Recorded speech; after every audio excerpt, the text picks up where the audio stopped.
আমরা যখন শুরুতে আগের এপিসোডে যেটা নিয়ে আলোচনা করছিলাম যে নিজেকে জানা, এর মধ্যে নিজেকেটা কি এবং জানাটা কি, তুমি খুব সুন্দর করে বলেছিলে নিজেকে কে ইজ নিজে অ্যান্ড জানাটা আসলে কি। এইখানে আমি জিজ্ঞেস করছি যে নিজেকে জানার কৌশলটা কি, নাম্বার ওয়ান। আর নাম্বার টু, আমি যোগ্য হব কি করে নিজেকে জানতে? মানে এক্ষেত্রে কি আমাকে সত্যবাদী হতে হবে, মানে সবসময় সত্যি কথা বলা, হিংসা করা চলবে না, যেরকম করে বিভিন্ন আমরা ধর্ম বা ধর্মগ্রন্থগুলোতে পাই। এইটা এক নম্বর, যে নিজেকে জানার কৌশলটা কি, তার জন্য কি কি হতে হয় যোগ্য হয়ে ওঠার জন্য, নাম্বার ওয়ান। নাম্বার টু, এটা একসঙ্গে তিনটেই প্রশ্ন এবং সম্ভবত এটা খুব বড় একটা প্রশ্ন হতে চলেছে আমাদের আধ্যাত্মিক আলোচনা। নাম্বার টু যেটা, সেটা হলো গুরু মানে কি। আচ্ছা, তাহলে প্রথমে হচ্ছে নিজেকে জানার কৌশলটা কি, নাম্বার টু হচ্ছে গুরু মানে কি, আর নাম্বার থ্রি যেটা হলো সেটা হলো আধ্যাত্ম বিজ্ঞান বলে আমরা একটা শব্দ শুনে থাকি। এখানে একটা কেমন একটা লোকে বলে যে যা কিছু সাইন্টিফিক নয়, মানে সাইন্টিফিক বা সায়েন্স আর আধ্যাত্ম আলাদা, যেন কোনো জায়গায় এরকম বলা হয়। আমাদের পৃথিবীর মানুষজনরা বলে থাকেন, এলিয়েনরা বলেন কিনা জানি না। তো কিন্তু এক্ষেত্রেও আধ্যাত্ম বিজ্ঞান শব্দটা ইউজ হচ্ছে, এই বিজ্ঞানের সঙ্গে আধ্যাত্মবাদ এটা যে জড়িয়ে যে একটা নতুন শব্দ পেশ করা হচ্ছে আধ্যাত্ম বিজ্ঞান। তো এই ব্যাপারটা, তো তুমি চাইলে আমার মনে হয় উল্টো দিক থেকে বলো, আধ্যাত্ম বিজ্ঞান তারপর গুরু, আর নিজেকে জানার কৌশলটা কি, এবং সেই কৌশল হতে গেলে কি কম্পিটেন্ট কিভাবে হবে, যোগ্যটা কিভাবে হয়ে উঠবে। মেঘ থম থম করে কেউ নেই, জল থই থই করে কিছু নেই, ভাঙনের যে পারাবা তুমি আমি আজ একাকার, মেঘ থম থম করে। নমস্কার বন্ধুরা, আমি সূর্যস্নাত বসু। আজ দ্বিতীয় এপিসোড। আপনারা যারা প্রথম এপিসোডটা দেখেছেন তারা অনেকেই বলছিলেন যে দ্বিতীয় এপিসোড কবে আসবে, তো আজকে আসছে। এবং যারা দেখেননি কাইন্ডলি আপনারা একটু দেখে নেবেন প্রথম এপিসোডটা, কারণ প্রথম এপিসোডে ব্রহ্ম জিজ্ঞাসা নিয়ে আমাদের কথাবার্তা চলছিল। তো সেই সূত্র ধরে আজকে আমি যেই দ্বিতীয় জিজ্ঞাসা করতে চাই, কারণ অনেক কথা হয়ে যাচ্ছে, এবার আসল কথায় চলে আসি আমরা, সেটা হলো এটা আমি একটা কমিউনিটি অফ পিপল যারা রয়েছেন তাদের তরফ থেকে আমি জিজ্ঞাসা রাখছি তোমার কাছে। এবং এই জিজ্ঞাসা ঠিক আমার জিজ্ঞাসা নয়, রাদার অনেকের জিজ্ঞাসা। সেটা হলো, আমাকে অনেকে বলছে, ধরো একটা কথা বলছি যে আকাশে থেকে যে বিদ্যুৎ চমকায় সেখান থেকে লাইট আসে, ঠিক আছে, লাইটের কনসেপ্টটা এসছে। তো এটা তুই প্রমাণ করতে পারবি কিভাবে ইলেকট্রন যাচ্ছে, কিভাবে তার সংযোগ হচ্ছে বিদ্যুতের। তো প্রমাণ করে দিচ্ছে যে এই ইকুয়েশন দিয়ে প্রমাণ করে দিচ্ছে। বা এই হাইড্রোক্লোরিক অ্যাসিডের সঙ্গে NaOH এর বিক্রিয়ায় NaCl আর জল উৎপন্ন হলো, এটা প্রমাণ করতে পারবি, হ্যাঁ এইভাবে হচ্ছে ইকুয়েশন দিয়ে। তো ব্রহ্মকে কি ইকুয়েশন দিয়ে কিছু, মানে ব্রহ্ম কেন প্রমাণ স্বরূপ নয়, এটা আমার জিজ্ঞাসা। কারণ প্রমাণ করার কিছু নেই তাই। আচ্ছা, প্লিজ ইলাবোরেট করে কিছু একটু যদি বলেন। এটা তো হ্যাঁ হ্যাঁ আসি। আসলে এটাকে ত্রিপুটি নাশ বলছে, একটু কঠিন ভাষা হয়ে গেল, সহজ করে দিচ্ছি। আসলে শব্দগুলো শুনতে কঠিন লাগে কারণ আমরা অভ্যস্ত নেই শব্দগুলোর সাথে। ত্রিপুটি নাশ, এই যে প্রমাণ কথাটা বলছো, খুব যদি সায়েন্সের ভাষাতে যাই, আমি বাংলা সায়েন্সের ভাষাতে বলছি, বাংলা বিজ্ঞানের ভাষা, এত জবা খিচুড়ি ভাষা, বাংলা সায়েন্স। প্রমাণ, প্রমাতা, প্রমেয়, ব্যাপারটা কিরকম? আমি কিছু একটা, যখন আমি ল্যাবে কাজ করছি, আমি কিছু একটা প্রমাণ করতে চাইছি, করে কিছু একটা বের করতে চাইছি, তৈরি করতে চাইছি।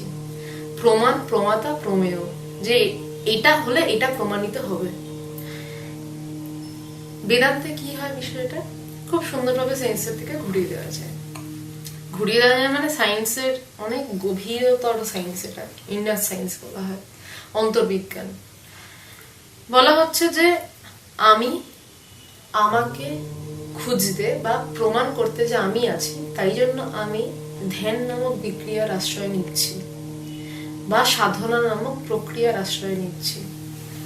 এই তিনটে যেই মুহূর্তে একাকার, এই তিনটেকে বলা হচ্ছে ত্রিপুটি, প্রমাণ, প্রমাতা, প্রমেয়। আমি ধ্যান করছি, ধ্যাতা, ধ্যান, ধ্যেয়, ধ্যেয় বস্তু অর্থাৎ ব্রহ্মকে জানতে চাইছি। ধ্যান প্রসেস হচ্ছে ধ্যান, আর আমি ধ্যান করছি। এই তিনটে যেই মুহূর্তে নাশ হয়ে যাচ্ছে, কেটে গেল, তিনটে একাকার। একটা এই দুটো মাঝের একটা ব্রিজ আছে বলে আমরা এই দুটো দেখতে পাচ্ছি, নয়তো দুটো দেখা যেত না। এই কেটে গেল, ত্রিপুটি নাশ। যেই মুহূর্তে ত্রিপুটি নাশ, সেই মুহূর্তে তার প্রকাশ। এটা কোনো প্রমাণের অপেক্ষা রাখে না, তার কারণ যা প্রমাণ করতে যাচ্ছি সেই প্রমাণ স্বরূপ, যাকে প্রমাণ করতে যাচ্ছি সেও স্বরূপ, তারও যে স্বরূপ, আমার চোখেরও চোখ, আমার কথারও কথা, আমার আত্মারও আত্মা, যিনি, তিনি স্বয়ং। বাহ, দারুণ আমরা কথা শুনলাম। যে এখানে আমি কথার সঙ্গে আমি একটু ইনক্লুড করে দিচ্ছি, সেটা সত্যি, তাই তো, যে প্রমাণ কি করব, যে প্রমাণ করবে সেই প্রমাণটাই তো সে। মানে ব্যাপারটা আশা করি বুঝতে পারছেন, যে প্রমাণ কাকেই বা করব, মানে যে প্রমাণ করছেন আর যেটা প্রমাণিত হচ্ছে দুটোই এক, তাই তো। উনি প্রথমেই বলেছিলেন, আগের এপিসোডে তোমরা দেখেছিলে, যে এটা পুরোপুরি এই জানাটা, নিজেকে জানা, গুরুমুখী বিদ্যা। তো এবার আমি একটু শিফট করতে চাই, যদিও শিফট নয়, ব্যাপারটা একই ভূমিতেই রয়েছে অবস্থান। এই জানা বা গুরু বা তার কৃপা সব একই ভূমিতেই রয়েছে, একই সঙ্গে একই পয়েন্টে রয়েছে। আমি তোমার কাছে জানতে চাই যেটা এবার ডিটেইলে তোমার ভগবানকে নিয়ে। আমার সব থেকে প্রিয় প্রশ্ন ভগবানের বিষয়ে, আমার গুরুদেবের বিষয়ে প্রশ্নটা আমার সব থেকে পছন্দের প্রশ্ন, তার কারণ আমি যা উত্তর দিচ্ছি সেটা পুরোটা জুড়ে তিনি। তার কারণটা হচ্ছে যে আমি প্রচন্ড বাংলাতে আমরা কথা বলছি তো, তেঁদর বলে একটি শব্দ আছে। আমি ওই প্রকৃতির মানুষ, এখনো হয়তো তাই, আগে আরো বেশি ছিলাম। এই যে ভগবান শব্দটা বলছি, এখন এতটা জোরের সাথে বলতে পারছি কারণ তিনি পারাচ্ছেন।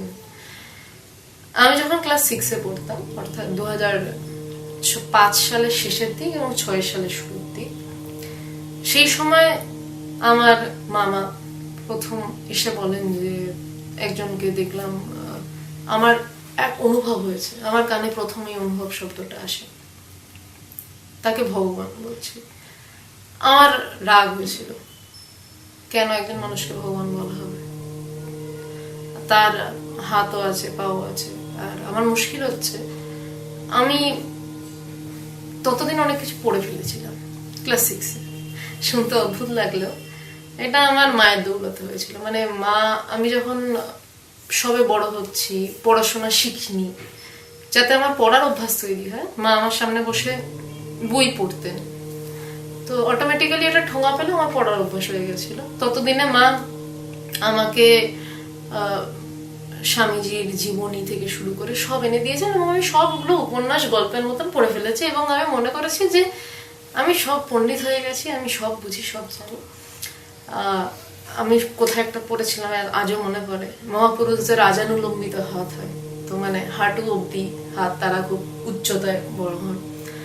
ভগবানের উপর প্রথম রিয়াকশন ছিল খুব রাগ, কেন নিজেকে ভগবান বলবেন, প্রথমে রিপালশন। তারপর দেখতে যাবো এবং তার সাথে ঝগড়া করতে যাবো। আমি একটা ফ্রক পরে ঝগড়া করতে গেছিলাম প্রথম দিন ভগবানের সাথে। ঈশ্বর ভগবান শব্দটা আমি তখন আবার খানিকটা আবার নাস্তিকও ছিলাম, খানিকটা নাস্তিক, মানে ঠিক মানতে পারছি না ঈশ্বর বিষয়টাকে, বিরক্ত লাগছে, কারণ আমি দেখতে পাচ্ছি না, জানতে পারছি না, তার মধ্যে আমার ভগবান বলছে, এটা আরো আমার রাগ উঠে যাচ্ছে ভগবানের উপরে। তাহলে বিষয়টাই নেই, আমি তখন একটা নাস্তিকবাদের মধ্যে চলে গেছি। আমার যেহেতু ওই এক গাদা পড়াশোনা করাটা না ঠিক নয়, আমার এখন মনে হয় ওই পড়াশোনা করে মাথায় অনেক কিছু আস্তিকবাদ, নাস্তিকবাদ, হ্যানা ত্যানা বা মার্কসিজম সেই সময় আমাদের সময় ঢুকে গেছিল অনেক কিছু মাথায়। তখন সুনীল গাঙ্গুলির বই পড়ছি, সমরেশ মজুমদার পড়ছি, তো বয়সের তুলনায় পেকে গেছি অনেকটা। এই কথাগুলো বললাম তার কারণ ওই জায়গাটায় পৌঁছানোর জন্য। তো ভগবানের কাছে যেদিন আমি যাই, আমি প্রথমে মা এবং মামা দুজনের সাথে গেছিলাম। আমি বলছি আমি প্রণাম করবো না। তো আমাকে অনেক ভদ্রভাবে বোঝানোর চেষ্টা হয়েছিল, না আমি ইচ্ছা করছে না। আমি ঢুকে দেখলাম যে একজন মানুষ নর্মাল একটা ধুতি আর একটা শার্ট পরে এমনি পা ছড়িয়ে বসে আছে। তো আমি বুঝিনি কেন আমি প্রণাম করলাম। তো আমি গিয়ে প্রণাম করেছি এবং ভিতরে কিন্তু আমার প্রচন্ড রাগ তখন। তো তারপর আলোচনা শুরু হয়েছে। ভগবান নিজে সেদিন ক্লাস নিচ্ছিলেন, বেদান্তের আলোচনা করছিলেন। 2006 সাল আমি একটা গেরুয়া রঙের ফ্রক পরে হাজির হয়েছিলাম। তো যতটা আলোচনা বাড়ছে, এটা এখন আমার একটু একটু বোধহয় বুঝতে পারি। আমার ভিতর থেকে আমি সেই রাগটাকে আর হাতড়ে হাতড়ে খুঁজে পাচ্ছি না। আমি যে তাকে থ্র্যাশ করব, প্রশ্ন করব, এটা খুঁজে পাচ্ছি না। তো একটা সময় পর আমি নিজেকে নিজে বুস্ট আপ করছি যে তুমি আজকে ঝগড়া করতে এসছো, তোমার কাছে প্রশ্ন করতে হবে। আমার এখন এটা মনে রয়েছে। তো কিন্তু আমি কিছুতেই ওই জায়গাটাতে নিজেকে নিয়ে যেতে পারছি না যে আমি একটা কিছু বলবো। এবার ভগবান কিসের নিয়ে ক্লাস নিচ্ছিলেন বা কি নিয়ে আলোচনা করছিলেন আমার কিছু মনে নেই। শুধু এটুকু মনে রয়েছে বারবার করে ঈশ্বর, ভগবান এই শব্দ দুটো আসছিল। তো আমার যখন নিজের মনের এই অবস্থা বলতে পারছি না, যখন সব ক্লাসটা শেষ হলো, আলোচনা শেষ, ভগবান আমাকে সবাই দিকে তাকিয়ে বললেন যে কারোর কোনো প্রশ্ন আছে? এবার আমার একদিকে আমি নিজের ভিতরে হাতড়ে ওই রাগটাকে পাচ্ছি না, আর একদিকে আমার ইগো যে আমাকে করতেই হবে, থ্র্যাশ করতে হবে আজকে। আচ্ছা আমার একটা প্রশ্ন আছে, আমি হাত তুলে বলেছি। আচ্ছা হ্যাঁ বল। আচ্ছা ভগবান আছে? আচ্ছা হ্যাঁ আছে, আলবাত আছে। এমন ভাবে এই কথাটা বলেছিল যে হ্যাঁ আছে, আলবাত আছে। আমি কথাটাকে উড়িয়ে দিতে পারিনি, আবার কথাটাকে নিজের ইগোর জন্য নিতেও পারিনি। কিন্তু কেউ যদি বেনারসের খুব গলি আছে, আমরা জানি বেনারসে দীর্ঘদিন বসবাস করে আমাকে যদি কেউ বিশ্বনাথ মন্দিরের গলির হদিস দেয়, আমি যেমন সেটাকে উড়িয়ে দিতে পারবো না, হ্যাঁ তা ভুল বলছে, কারণ তার বলার ভাষাটাই এমন থাকবে, তার প্রত্যয় এমন থাকবে। ভাষার পিছনে একটা বিষয় থাকে, ভাষাটা সব নয়। বেদান্ত ফিলোসফি প্রফেসররাও বলতে পারেন, কিন্তু একজন জ্ঞানী পুরুষ যে তাকে জেনে কথা বলছে, যে বই পড়ে কথা বলছে, দুটো আলাদা। ভগবানের ওই বলার স্টাইলটা আমি এটা নকল করলাম মাত্র, কিন্তু ওই বলাটা আমি কোনোদিনও বলতে পারবো না। কারণ ভগবানের ওই জায়গাটায় গিয়ে ভগবানকে আমি বোঝাটা, আমি জানি না, কোনোদিন আমার পক্ষে সম্ভব হবে না, আমি জানি। তার কারণ ওটা ভগবত সত্য, ওটা আলাদা সত্য। সেদিন ওড়াতে পারিনি, নিতেও পারিনি। তারপর আমার ওনাকে ভালো লাগতো, কিন্তু সেটা আমি কখনো বলিনি কাউকে। ক্লাস 12-এ গিয়ে যখন আমি পড়লাম, 6 থেকে 12 আমার একটা জার্নি, আমি ভগবানের সামনে ভগবানকে নানানভাবে খুঁজে গেছি, নানানভাবে পরীক্ষা করে গেছি। একদিকে আমার আজকে গিয়ে কখনো মনে হয় ওটা আমি আমার টাইম ওয়েস্ট হয়েছে আমার, আবার কখনো মনে হয় ওটা হয়েছিল বলে আজকে এত জোরের সঙ্গে আমি মানুষের কাছে বলতে পারছি যে আমি খুঁজেছি, আমি পরীক্ষা করেছি প্রত্যেকটা ধরে ধরে। ক্লাস 12-এ যখন পড়ি তখন বলে না তার ইচ্ছায়, কর্তার ইচ্ছায় করো, কর্তার তো বাড়ির কর্তা না। তার যখন ইচ্ছা হয়েছিল, আমার তার সাথে কোনো কথা হয়নি। সেদিন গুরু পূর্ণিমা ছিল এবং আমার 1.5 বছর তাদের কারোর সাথে কোনো যোগাযোগ ছিল না, কারণ আমার মাধ্যমিকের পর 11-12-এর প্রেশার ছিল। ক্লাস 12-এ গিয়ে আচমকাই আমার কাছে এইটা পরিষ্কার হয়ে যায় যে তিনি ভগবান। এবং এই যে ব্রহ্ম কি, যেটা আমি বলছি মুখে কোনোদিনও বোঝাতে পারবো না। ওই সেদিনকে গুরু পূর্ণিমার দিন 3 জুলাই আমার কাছে কি ক্লিয়ার হয়ে গেছিল যে তিনি ভগবান। এই জায়গাটা আমার আর কোনো কিছু আটকায়নি। কিন্তু হ্যাঁ, এর পিছনে আমার 6টা বছর গেছে। আমি তাকে খুঁজেছি, কিন্তু ওই মুহূর্তটা একটা মুহূর্ত ছিল, এবং সেই মুহূর্তটা আমি আজও জানি না, ধরতে পারিনি। আমি বাড়িতে এসে দেখছি আমার সব চেঞ্জ।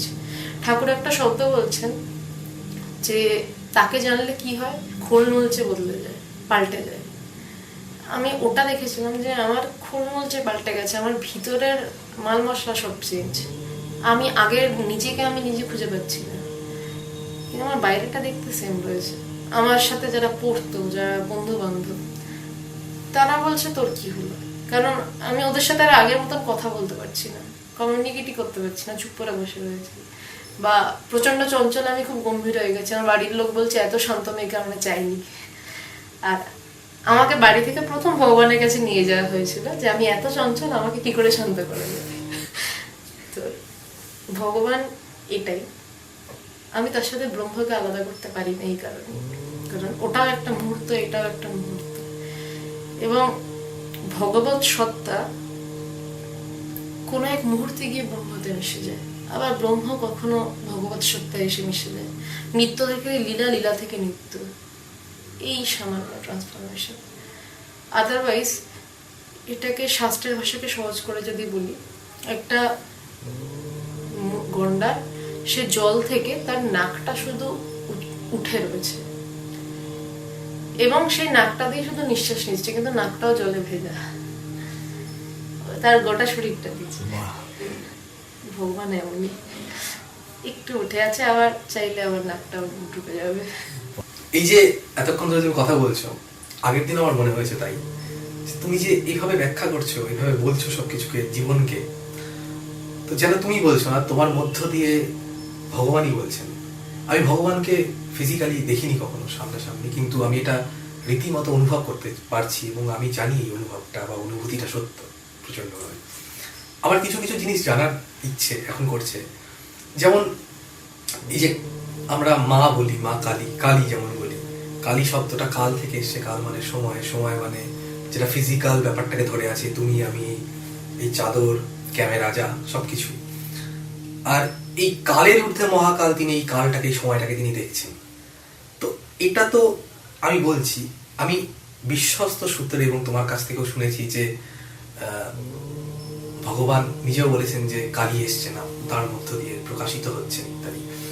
তো এই কালী, কালী তত্ত্ব, শিব, শিব তত্ত্ব, এবং এর সঙ্গে স্বভাব বা প্রকৃতি, এই নিয়ে উনি কি বলেছেন যদি তুমি একটু বলো, আমরা খুব ভালো লাগবে, খুব উপকৃত হবো এটা জেনে।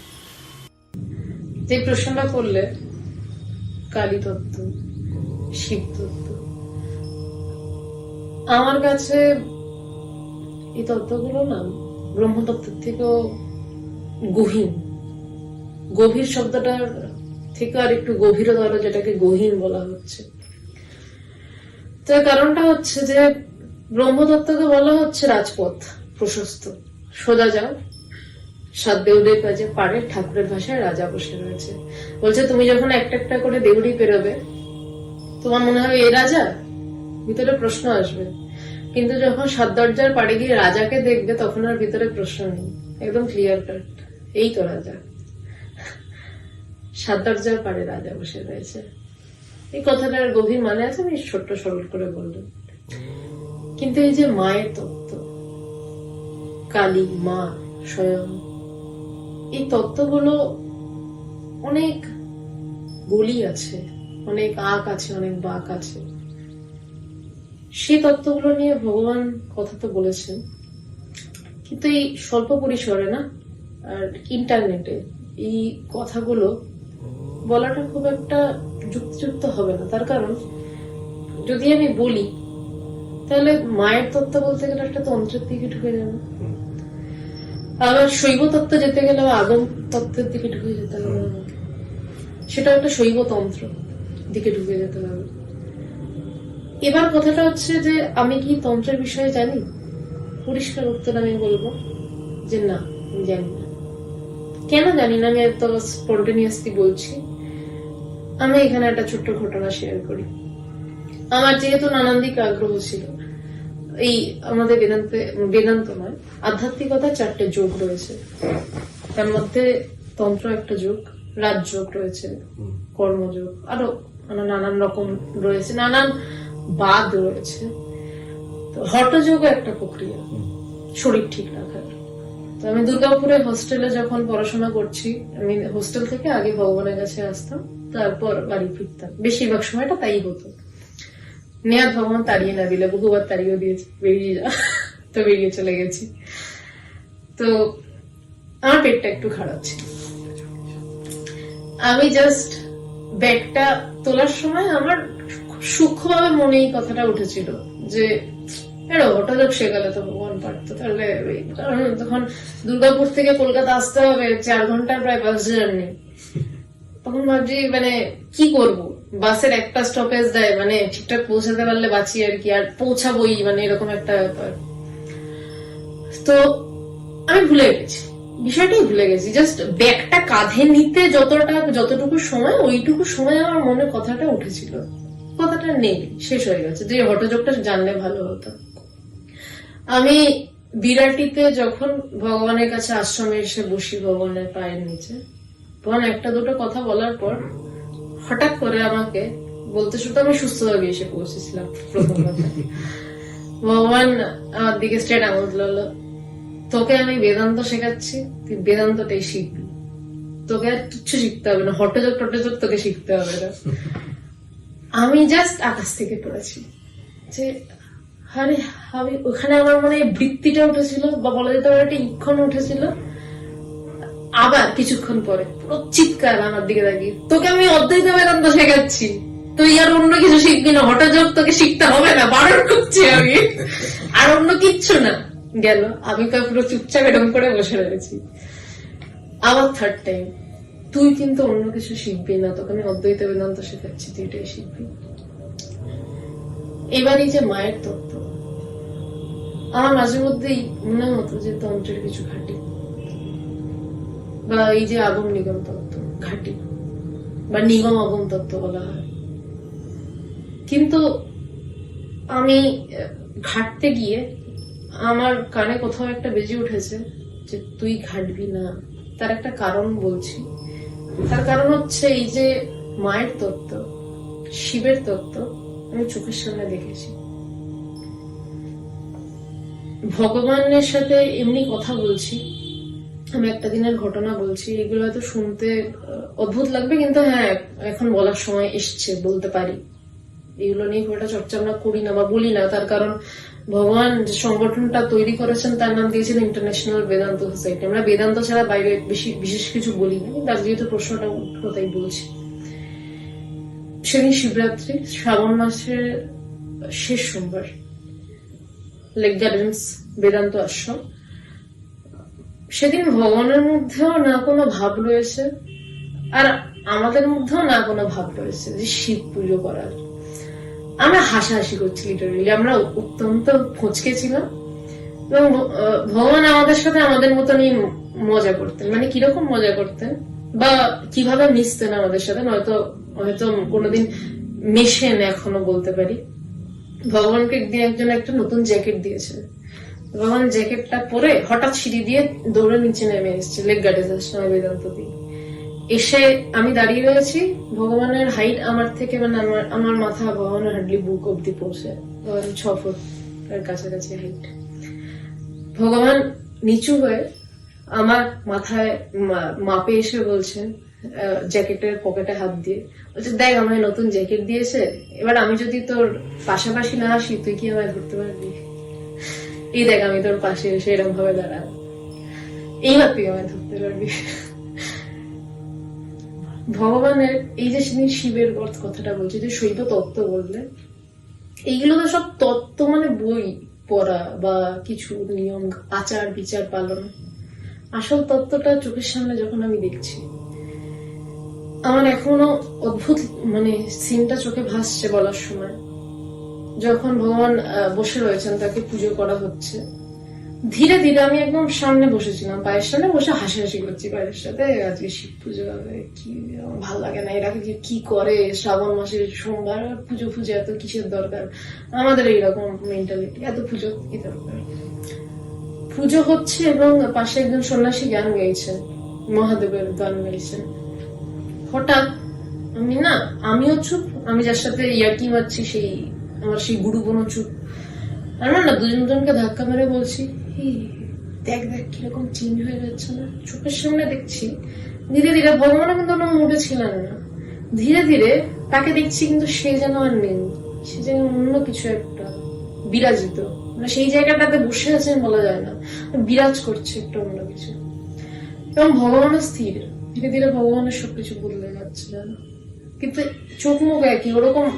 আমাকে যদি বলা হয় ভগবানকে অনেকে অনেক রূপে দর্শন করেছে, আমাকে যদি বলা হয় যে তুমি কি মা বা শিব বা কিছু দেখেছো, তাহলে আমি চাই না দেখতে। আমি ওই প্যান্ট শার্ট পরা মানুষটাকে দেখেছি, আমি দেখতে চাই না। এবং তার মধ্যে আমি এত রকম রূপ তিনি কৃপা করে দেখিয়েছেন, দেখেছি বলাটা খুব বাজে কথা, দেখিয়েছেন যে আমার আর রূপের কোনো প্রয়োজনই নেই। হয় আমি প্যান্ট শার্ট পরা লোকটাকে চাই, নয়তো আমি কিছু চাই না, দুটোর যে কোনো একটা। এবং সেদিনকে আমার মনে আছে আমি জাস্ট তাকিয়ে দেখছি এবং দেখতে দেখতে মানে হঠাৎ তারপর ভগবান বলছেন যে আমাকে প্রণাম কর। আমি বলি ভগবান বলেন না। তারপর সবাই প্রণাম করলো। এই যে মায়ের তত্ত্বের কথা বলছো, এটা একটা খুব গোপন ঘটনা যেটা আজকে প্রথম বলছি।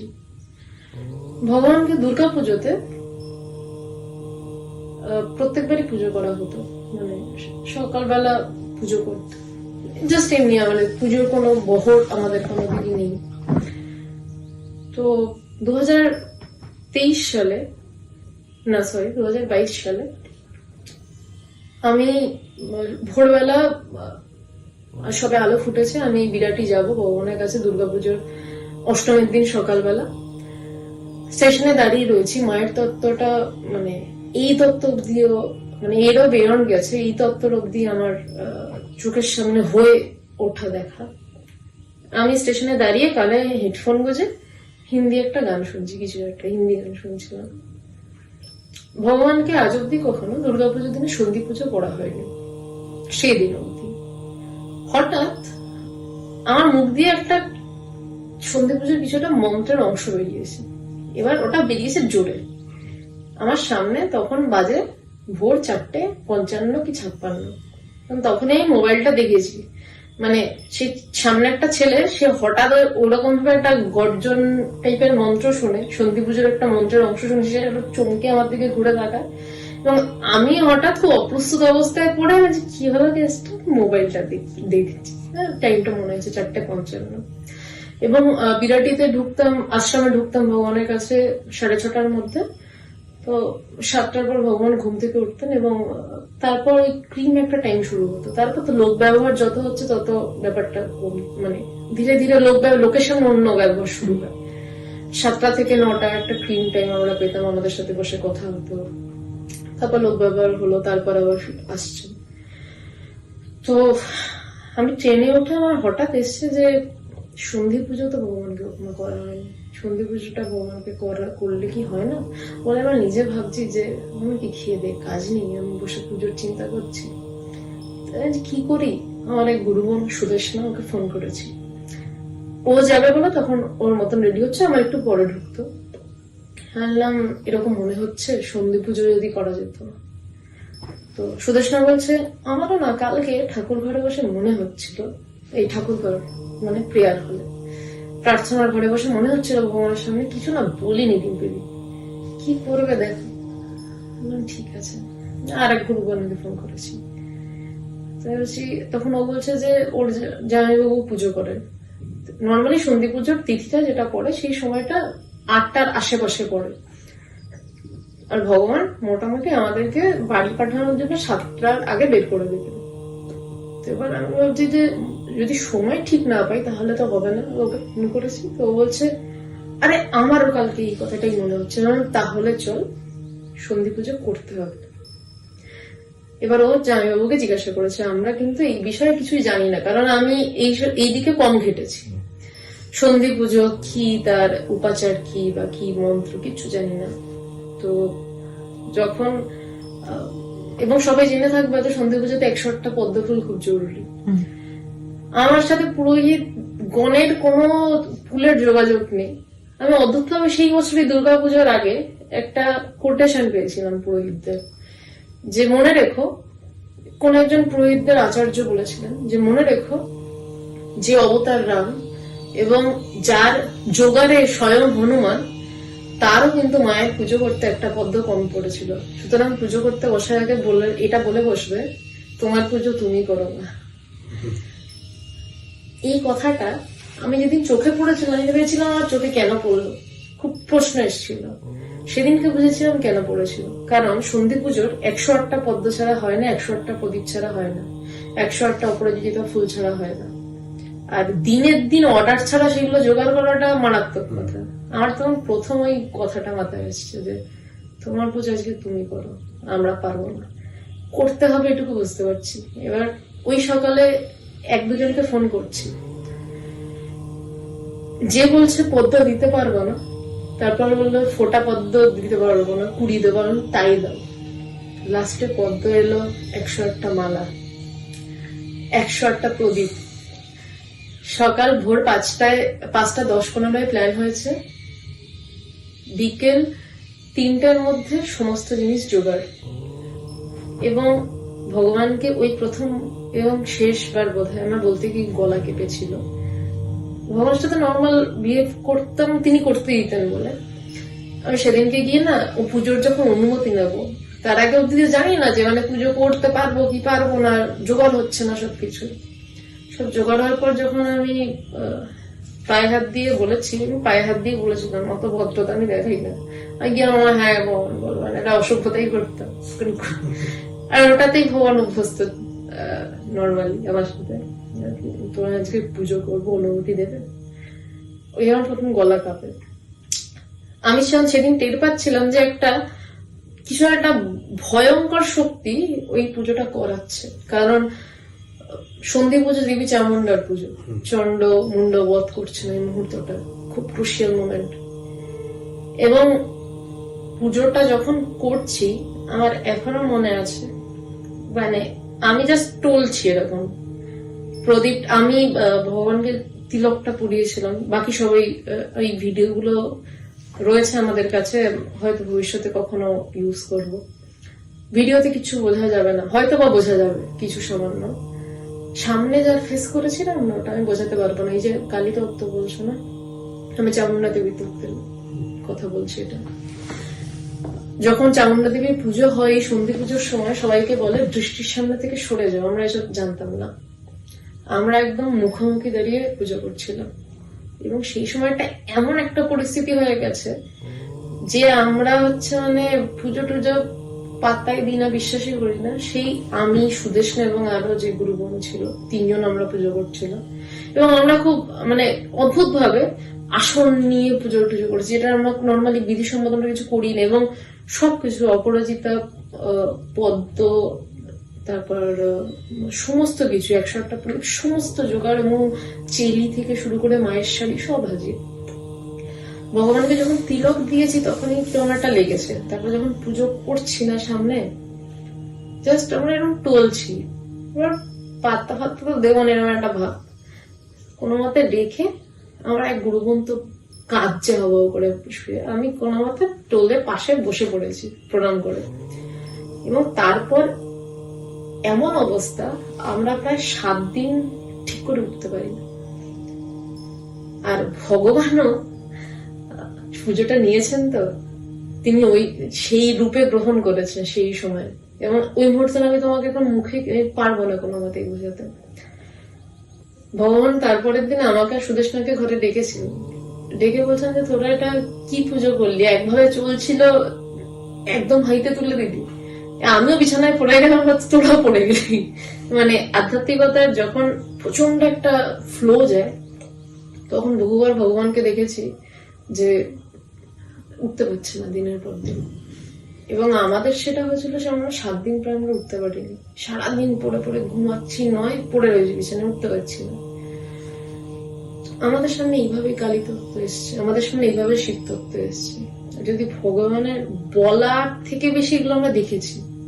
আর মায়ের তত্ত্বটা বারবার দেখেছি, মায়ের তত্ত্ব বহুবার দেখেছি। ভগবান হাঁটছেন, হাঁটতে হাঁটতে বলছেন যে আমি শ্মশানের উপর দিয়ে হাঁটছি, আমি চিন্তা পড়াতে পড়াতে হাঁটছি। বাহ, চিন্তাগুলোকে পড়াচ্ছি, এই চিন্তাই চিতা, এই চিন্তা চিতা মানুষকে মারে, এই চিন্তা পড়াচ্ছে। আর মহাকাল আর মহামায়ার তত্ত্ব, এক একটা সময় ভগবানকে দেখেছি মহামায়া মানে অদ্ভুত সেই জায়গাগুলো সব মেনে নিচ্ছেন। আবার এক একটা সময় তিনি মায়াধীশ হয়ে বসে রয়েছেন, আবার কখনো মায়াধীন হয়ে রয়েছেন। যখন নিষ্ক্রিয় ব্রহ্ম, যখন সক্রিয় তখন তুমি প্রকৃতি রূপে কাজ করছো। এটা খুব সহজ নয়, তো তন্ত্রের দিকে ঢুকতে গেলে এখন খুব মুশকিল। মানে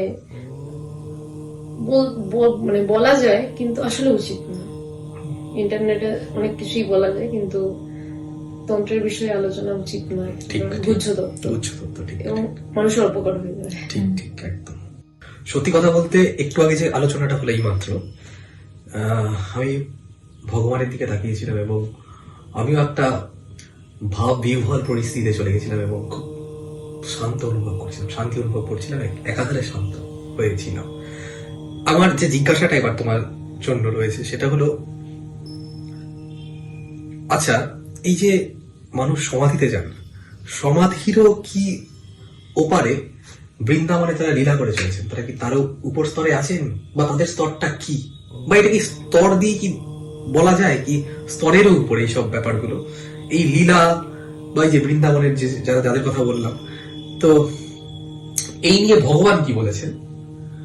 ব্যক্তিগত উপলব্ধি নয়, আমি ভগবানের কথা বলছি, যিনি জিজ্ঞেস করতে চাইছি। আমি বিশ্বাস করতাম না এইসব কোনো কথা। আমি হচ্ছি সব আমার হাতে কলম চাই, কিন্তু ভগবান যখন নিজেকে বিশ্বাস করিয়েছিলেন দীর্ঘ 6 বছর আমাকে অনেক ঘোরানোর পরে, জানি না কেন ঘুরিয়েছিলেন, হয়তো ভবিষ্যতে ঘোরানোর গল্পটা রাখতে হবে, তাই যে আমি ঘুরে বুঝেছি। একদিনে গিয়ে কিছু হাত জোর করে বসিনি। ভগবানকে এই যে বৃন্দাবনের কথা বলবে, আমি এই ঘটনাটা বলতে পারবো না। একটা অদ্ভুত ঘটনার মধ্যে পড়েছিলাম আমরা, এবং এই বৃন্দাবনের তত্ত্বটাও সেদিন আমাদের চোখের সামনে অনেক কিছু ঘটনা ঘটছিল। আমি সেই দিনের ঘটনাটা ঢুকতে পারবো না। সেখানে সন্ন্যাসীরা ছিল, গৃহস্থরা ছিল, সন্ন্যাসীরা ছিল, আমরা ছিলাম। আমি ভগবানকে ওই মুহূর্তে জিজ্ঞাসা করেছিলাম যে, আচ্ছা ভগবান, বৃন্দাবনে একটা নিধুবন বলে একটা জায়গা আছে, সেখানে বলছে আজও লীলা হচ্ছে। ভগবান এটা সত্য? আমি ওই পরিস্থিতির মধ্যেও কিন্তু আমার মনে হচ্ছে যে এই ঘটনাটা সত্য হতে পারে, বৃন্দাবনের ওই ঘটনাটা সত্য হতে পারে না। আমি এতটাই খারাপ মানুষ। ভগবানের দিকে তাকিয়ে বলেছিলেন সব সত্য, ওটা হয়, আজও হয়, প্রত্যেকদিন হয়। ওই যে বললাম শ্রদ্ধাবান লভতে জ্ঞান, ওই শ্রদ্ধাটা কোথাও কি উনি পুড়ে দিয়েছিলেন, তাই জন্য আমি কথাটাকে ফেলতে পারিনি। কিন্তু কথাটাকে যে নেব সেরকম শক্তিশালী মানুষ আমি ছিলাম না। আমি ভগবানের কথা একদম স্পষ্ট ভাষায় বলি, এবং আমার নিজের বৃন্দাবনে গিয়ে কি অনুভব হয়েছে আমি সেটা যাচ্ছি না, সব হয়। এবং বৃন্দাবনের যে তত্ত্বটা নিয়ে কথা বলছি, মানে শুরু হলো বললে, এই তত্ত্বটা নিয়ে মিনিমাম শোনা বা বলা তো দূরস্থ, শোনা উচিত স্বামী বিবেকানন্দের ভাষায় নির্বিকল্প সমাধির পর। যে তোমার নির্বিকল্প সমাধি হবে, তারপর তুমি এই শ্রীমদ্ ভাগবতম তত্ত্ব শোনার অধিকারী হবে। সেইখান থেকে ওই তত্ত্বটা শুরু হচ্ছে। সেই তত্ত্বটাকে যদি আমি এখন খুব ছেদ করে বলে দিই, তাহলে ওই তুমিও কৃষ্ণ আমিও কৃষ্ণ, তুমিও রাধা আমিও রাধার মতন গল্প হয়ে যাবে। তত্ত্বটা এত ছেদ তত্ত্ব নয়, তত্ত্বটা খুব মারাত্মক তত্ত্ব, এবং এই তত্ত্বটাও গিয়ে মিশছে শক্তি তত্ত্বে এবং মহাকাল তত্ত্বে। এই তত্ত্ব গিয়ে মিশছে বলা ভুল, দুটোই দুই তত্ত্বের সাথে গিয়ে মিশছে। এবং এই তত্ত্বটা বৃন্দাবনের সমস্ত লীলা, আমি জোরের সাথে বলতে পারি যে হ্যাঁ আজও ভগবান। এবং সেইটা বোধ শুরু হয় ওই সপ্তমভূমির পাঠ থেকে, শোনার বোধ, যে তুমি শুনবে কি শুনবে না, শুনতে পাবে কিনা সেটা পরের কথা, অধিকারী কি অধিকারী না এটার প্রশ্ন। এবার সপ্তমভূমির পাড়ে গেলে কি সবাই শুনতে পারে না, এখানে আবার ভাগ রয়েছে। মানে কেউ একজন ধরো ব্রহ্মজ্ঞান তার ভীষণ গভীর, তার মানে সে ভগবত তত্ত্বের অধিকারী হয়ে গেল তা কিন্তু নয়। ভগবত তত্ত্ব হচ্ছে তিনি যাকে গ্রহণ করবেন, তিনি যাকে বরণ করবেন। ব্রহ্মতত্ত্বে তুমি তাও জোরজার করতে পারো যে আমার এখনো হচ্ছে না, আমার কবে হবে। ভগবত তত্ত্বে জোরজারের জায়গা নেই, ওখানে তিনি যাবে টেনে নেবেন। এবার প্রথম তার কাছে পৌঁছানো, তারপর তো তার টান। তো ওই জন্য বলে যে বৈদান্তিকরা জীবনের একদম শেষের প্রান্তের দিকে তাদেরকে বেশিরভাগ ক্ষেত্রে দেখবেন তারা মা মা করছেন বেশি, কারণ ওই মহামায়ার দরজা খোলাটা খুব একটা সহজ নয়। মা সবার ক্ষেত্রে খোলেন না দরজা। তোমার কাছে ব্রহ্মতত্ত্ব পরিষ্কার, দিন দিন আরো পরিষ্কার হচ্ছে, কিন্তু ভগবত তত্ত্ব ক্লিয়ার হবে কিনা সেটা তার হাতে। আর হবে কিনা সেটার মিনিমাম কোয়ালিফিকেশন সপ্তম ভূমি নির্বিকল্প সমাধি। হ্যাঁ, তো খুব সুন্দর করে ঋষিদা বললো, এবং ওই যে ওই কথাটা বললো যে আমাদের, আমি যদি ওই যে বললো না তন্ত্র মহামায়া সব এক জায়গায় হয়ে যাচ্ছে, কালী তত্ত্ব সব এক জায়গায় হয়ে যাচ্ছে, ওই বৃন্দাবন তত্ত্বের ওপরই মানে জুড়েই রয়েছে সবকিছু। যে আমাদের তন্ত্রের ক্ষেত্রেও তাই, যে আমাদের যে 7টা চক্র রয়েছে, আজ্ঞা চক্রের পর থেকে সহস্রারে শ্রীকৃষ্ণ বাঁশি বাজাচ্ছেন, সেখানে মহামায়ার পারমিশন লাগছে। আমি পারমিশন শব্দটা এইভাবে ইউজ করলাম একটু, তারপরেই সে যেতে পারবে। ওই মিনিমাম কোয়ালিফিকেশন নির্বিকল্প। তো এই ব্যাপারটা যে আমি ওর কাছ থেকে আজকে জানলাম এবং আপনারাও জানলেন, তো এই সূত্র ধরে নয়, এটাকে একটু ব্যতি রেখেই আমি একটা জিজ্ঞাসা করছি, সেটা হলো আমরা যখন শুরুতে আগের এপিসোডে যেটা নিয়ে আলোচনা করছিলাম যে নিজেকে জানা, এর মধ্যে নিজেকেটা কি এবং জানাটা কি, তুমি খুব সুন্দর করে বলেছিলে নিজেকে কে ইজ নিজে অ্যান্ড জানাটা আসলে কি। এইখানে আমি জিজ্ঞেস করছি যে নিজেকে জানার কৌশলটা কি, নাম্বার 1। আর নাম্বার 2, আমি যোগ্য হব কি করে নিজেকে জানতে? মানে এক্ষেত্রে কি আমাকে সত্যবাদী হতে হবে, মানে সবসময় সত্যি কথা বলা, হিংসা করা চলবে না, যেরকম করে বিভিন্ন আমরা ধর্ম বা ধর্মগ্রন্থগুলোতে পাই। এইটা 1 নম্বর, যে নিজেকে জানার কৌশলটা কি, তার জন্য কি কি হতে হয় যোগ্য হয়ে ওঠার জন্য, নাম্বার 1। নাম্বার 2, এটা একসঙ্গে 3টেই প্রশ্ন, এবং সম্ভবত এটা খুব বড় একটা প্রশ্ন হতে চলেছে আমাদের, এবং এটা দিয়ে আমরা শেষ করবো আমাদের এই আজকের আলোচনা, আধ্যাত্মিক আলোচনা। নাম্বার 2 যেটা, সেটা হলো গুরু মানে কি। আচ্ছা, তাহলে প্রথমে হচ্ছে নিজেকে জানার কৌশলটা কি, নাম্বার 2 হচ্ছে গুরু মানে কি, আর নাম্বার 3 যেটা হলো, সেটা হলো আধ্যাত্ম বিজ্ঞান বলে আমরা একটা শব্দ শুনে থাকি। এখানে একটা কেমন একটা লোকে বলে যে যা কিছু সাইন্টিফিক নয়, মানে সাইন্টিফিক বা সায়েন্স আর আধ্যাত্ম আলাদা, যেন কোনো জায়গায় এরকম বলা হয়। আমাদের পৃথিবীর মানুষজনরা বলে থাকেন, এলিয়েনরা বলেন কিনা জানি না। তো কিন্তু এক্ষেত্রেও আধ্যাত্ম বিজ্ঞান শব্দটা ইউজ হচ্ছে, এই বিজ্ঞানের সঙ্গে আধ্যাত্মবাদ জড়িয়ে যে একটা নতুন শব্দ পেশ করা হচ্ছে, আধ্যাত্ম বিজ্ঞান। তো এই ব্যাপারটা, তো তুমি চাইলে আমার মনে হয় উল্টো দিক থেকে বলো, আধ্যাত্ম বিজ্ঞান, তারপর গুরু, আর নিজেকে জানার কৌশলটা কি, এবং সেই কৌশল হতে গেলে কি কম্পিটেন্ট কিভাবে হবে, যোগ্যটা কিভাবে হয়ে উঠবে। এই 3টে একটু বড় হচ্ছে, শুনুন, খুব ভালো লাগবে। 3টে প্রশ্ন, 3টে প্রশ্ন আসলে অঙ্গাঙ্গি ভাবে জুড়ে একটাই প্রশ্ন। প্রথম হচ্ছে আধ্যাত্ম বিজ্ঞান। এটাকে আজকে থেকে নয়, এটাকে অনেক যুগ আগে থেকে বলা হচ্ছে অন্তর্বিজ্ঞান। আমি এই কথাটা গুরু পরম্পরাগত ভাবে ভগবানের থেকে শুনেছি, যেটা অন্তর্বিজ্ঞান।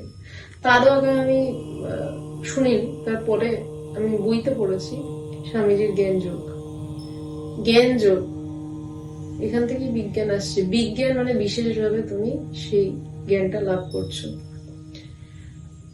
এবার আমরা বিজ্ঞান বলতে কি বুঝি, যা প্রকৃতির মাঝে রয়েছে সেগুলোর মধ্যে কিছু পারমুটেশন কম্বিনেশন করে প্রকৃতির মধ্যেই একটা নতুন কিছু তৈরি করা, আমরা এটার বাইরে যেতে পারি না।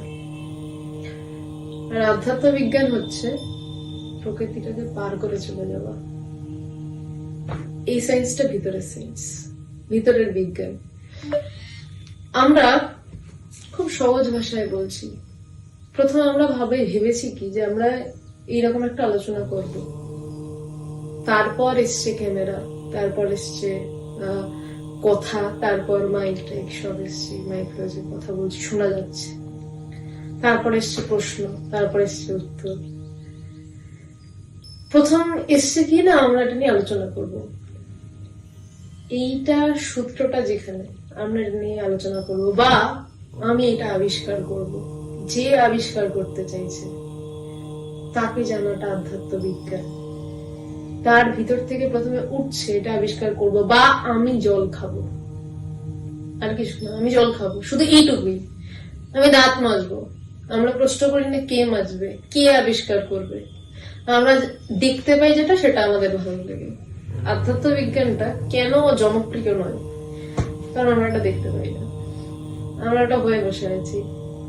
আমরা খুব সহজ জিনিসকে, আমরা সস্তা জিনিসকে মূল্য দিই না। এটা এতটাই সহজ, সস্তা শব্দটা বলবো না, এতটাই সহজ, এতটাই সহজ, তাই আমরা এটার মূল্য দিতে ভুলে যাই। কারণ আমি উঠে দাঁত মাজছি, আমি উঠে স্নান করছি, আমি উঠে ল্যাবে গিয়ে রিয়াকশন টেস্ট করছি, আমি বই লিখছি, আমি বই পড়ছি, আমি সুর দিচ্ছি, কি করছে আমরা খুঁজতে যাই না, আমরা রেজাল্টের দিকে তাকিয়ে। এটা ভিতরে বিজ্ঞান, তাই এটাকে আধ্যাত্ম বিজ্ঞান বলা হচ্ছে। এবার কথা হচ্ছে ল্যাবে টেকনিশিয়ান থাকেন, টেকনিশিয়ানের উপর একজন প্রফেসর থাকেন যিনি আমাদেরকে বিক্রিয়াটা বোঝাবেন, টেকনিশিয়ান হেল্প করবেন। আধ্যাত্ম বিজ্ঞানে গুরুই সব, টেকনিশিয়ানও তিনি, স্যারও তিনি, স্টুডেন্টও তিনি। বাহ। গুরু শব্দটার অর্থ হচ্ছে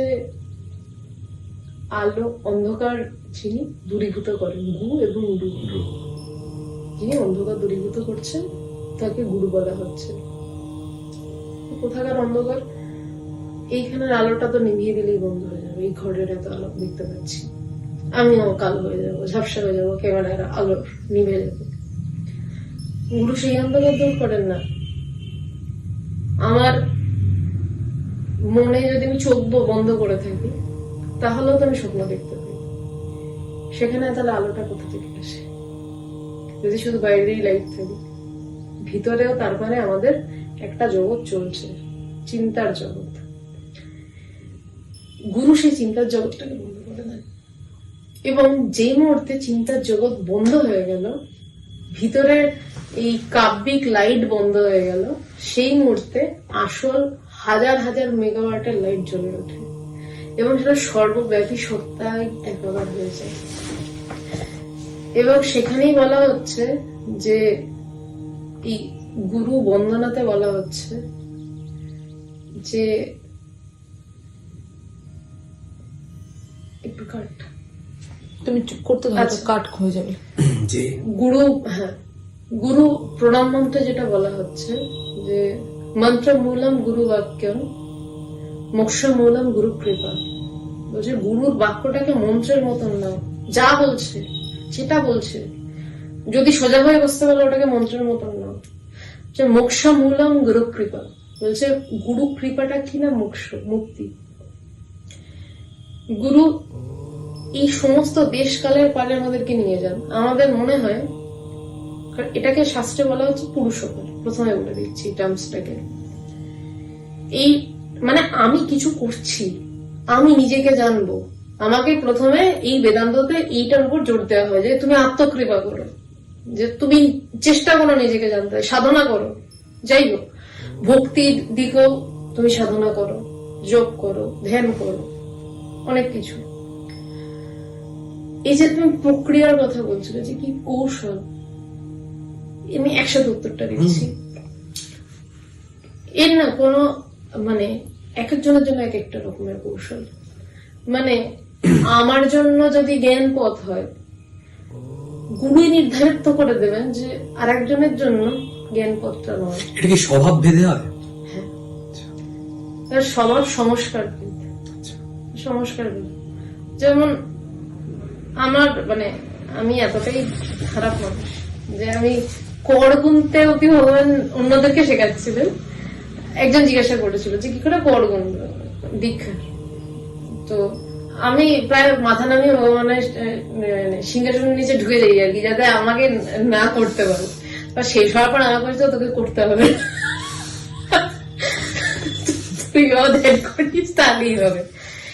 এবার ব্যাপারটা হচ্ছে আমার জন্য হতে পারে এইটা, এই পথটা ঠিক, আবার অন্য যাকে বলছে তার জন্য জবটা প্রয়োজন, আবার কারোর জন্য ভক্তি প্রয়োজন, তাকে বলছেন কৃষ্ণ নাম করে যাও। বেদান্তের যে মূল সাধনাটা, যেহেতু যে বেদান্ত নিয়ে আলোচনা হচ্ছে, আমি সেটাকে বলি। ভগবানের একটা খুব ইম্পর্টেন্ট কথা, ভাবনাকে ভাবো। ভগবানের নিজের ভিতর থেকে এই কথাটা ভগবানের নিজের সাধনার সময় এসেছিল। ভাবনাকে ভাবো কথাটা না আমি ছোটবেলা থেকে বড় বড় করে লেখা থাকতো আশ্রমে। আমি যখন 6-এ যেতাম, বারবার নিজের সাথে যুদ্ধছি যে তাকে কেন ভগবান বলা হয়, নানান সময় তর্ক করছি, আমি বুঝতে পারতাম না। একদিন ভগবানকে জিজ্ঞাসা করেছি যে যখন গেছি যে আমাকে একটু বোঝাও। ভগবান যা বলেছিলেন আমি অ্যাজ ইট ইজ সেটাই বলছি। ভগবান বলেছিলেন নিজের মনটাকে দুভাগ করবি, তোর মনটাই দুভাগ হয়ে কাজ করছে, আর একটা মন শুধু সেটাকে দেখছে যে হচ্ছে কাজটা। সেই কাজটা ভালো কি মন্দ তোকে ভাবতে হবে না, সেই মনটার একটা মনের কাজ শুধু অবজার্ভ করা, তাকিয়ে থাকছে। এবার একটা পাড়াতে চোর আসে, পুলিশ পোস্টিং করে দেওয়া হলো। চোর আস্তে আস্তে দেখতে পারে যে রোজ আগে পুলিশ দাঁড়িয়ে, একটা সময় পর চোর বলবে ধরে পাড়ায় আর ঢুকবো না, কিন্তু পুলিশটা তখন দাঁড়িয়ে থাকে। তো সেই যেই মনটা তাকিয়ে থাকছে আর একটা মন ক্রিয়াশীল, সেই মনটা কি করছে, এই মনটা জাস্ট দেখছে চুপচাপ। একটা সময় এই মনটা অফ হয়ে যায়, কিন্তু আর একটা মন যে দেখছে, সেই দ্রষ্টা মন, এখানে মনে হচ্ছে দ্রষ্টা দৃশ্য, একটা দ্রষ্টা যে দেখছে, একটা দৃশ্য, এখানে মনে দৃশ্য রচনা হচ্ছে। বাইরের দৃশ্য যখন বন্ধ হয়ে যায় তখন এই দৃশ্য দেখা শুরু হয়। বাইরের দৃশ্য যেভাবে আমরা দেখি, ভিতরেও তেমন একটা দৃশ্য আমাদের দেখা দেখি চলতে থাকে। সেটা একটু চেষ্টা করলেই হয়ে যায়, খুব একটা কঠিন বিষয়টা নয়। কিন্তু এটা পরে বুঝেছি যে পুরোটাই গুরু কৃপা করলে তবে হয় না, যে ওই দেখাটা যায় না। যখন দেখছি তখন একটা সময় পর যে দৃশ্যগুলো চলে যাচ্ছে, এই ঘরটা থেকে যদি আমি সমস্ত কিছু সরিয়ে নিয়ে আমি বসে থাকছি, কিন্তু আর ঘরটার অস্তিত্ব রয়েছে, আমি এবং ঘর। তো আমার তখন কি হয় যে শুধু দ্রষ্টা মন যে দেখছে সে, আর গোটা মন, এই বিষয়টা একটা আমি উঁচিয়ে এরকম বসে থাকি সাপের ফোনার মতন। যে একটা সময় ওভাবে বসে থাকতে থাকতে এই সাপের ফোনাটাও নেমে যায়, আমিটাও নেমে যায়, দ্রষ্টা মনটাও নেমে যাচ্ছে, কিন্তু তখন একটা কি একটা সূক্ষ্ম অহংকার, প্রায় পুরোটা যেন নয়, এরকম একটা উঁচিয়ে বসে থাকে ভিতরে। থাকতে থাকতে এইটা হচ্ছে সব থেকে টাফেস্ট দরজা, কারণ তুমি চেষ্টা করতে করতে, সাধনা করতে করতে এই জায়গাটা এলে, এবার এই জায়গা থেকে কখন বেরোবে তুমি জানো না।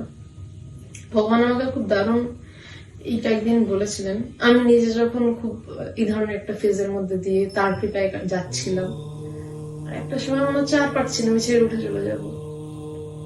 ভগবান আমাকে বলেছিলেন যে দেখেছিস গাছ কিভাবে কাটে? না, বলছে যে একটা বড় গাছকে প্রথমে কেটে দেয়, তারপর যে কেটেছে সে সরে যায়, এবার গাছটা এমনি পড়ে যায়, সরে যায়।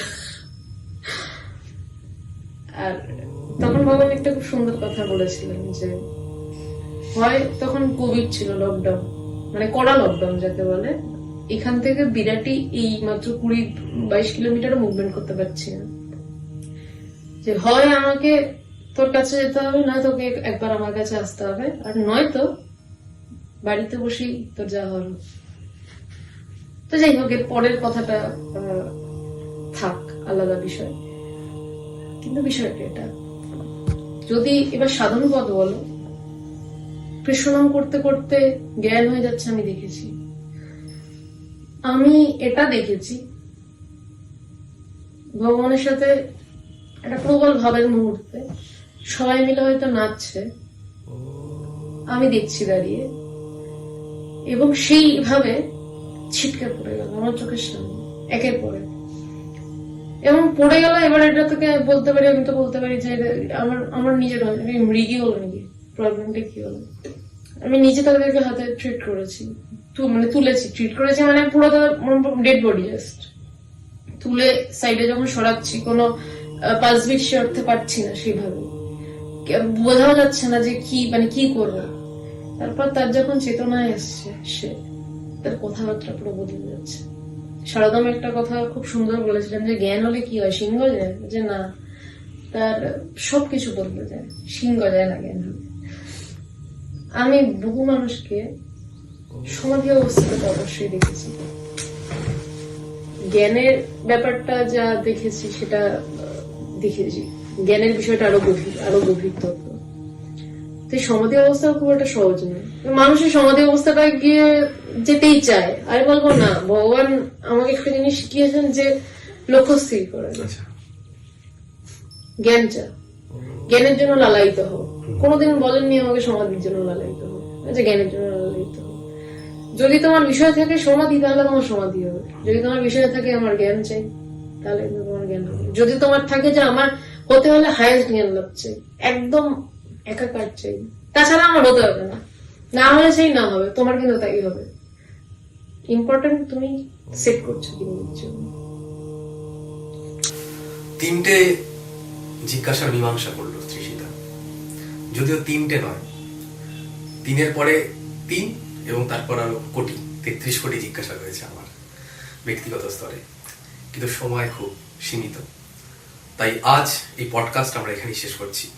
খুব তাড়াতাড়ি নতুন পডকাস্ট নিয়ে আবার আপনাদের সামনে হাজির হব আমি এবং তৃষিতা। ধন্যবাদ, সবাই খুব ভালো থাকবেন।